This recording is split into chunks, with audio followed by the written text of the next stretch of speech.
This is your 2-minute update here on MSUSpartans.com. I'm your host, Dave Ellis. The Michigan State football team has wrapped up their practices here in East Lansing as they get ready for the Buffalo Wild Wings Bowl on December 29th. One of the strange things they've done this year that's been a little out of the ordinary for them, the number one offense and the number one defense have scrimmaged against each other with a lot of live hitting in those practices. They even livened the quarterbacks up a little bit.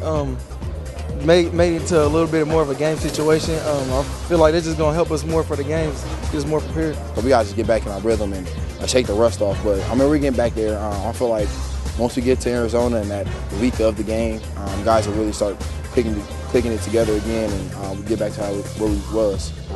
That anxiousness kind of builds up, and the more you prepare, you kind of just start getting ready, and practice kind of gets old after a while because you just start looking ahead to that game and want to get on the field. The last game of 2012 for men's basketball is Saturday afternoon against Texas at the Breslin Center. This will be the 6th time in 7 seasons that the Spartans and Longhorns will face off, but only 3 MSU players have ever played against Texas, and none of them have a win.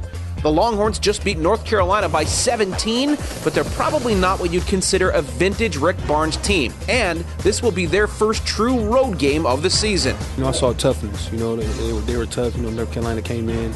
I say North Carolina was a better team. Numbers-wise and accolades-wise, but Texas just showed the toughness at home. Just said that these guys are not going to come in here and beat us at home. So those guys, they played tough. They did what they were supposed to do, and they got it done. They're an athletic team. They like to get out and transition run. They got good guards. The guys inside, they do a good job inside. So they're a great overall team. So we just got to come ready to play.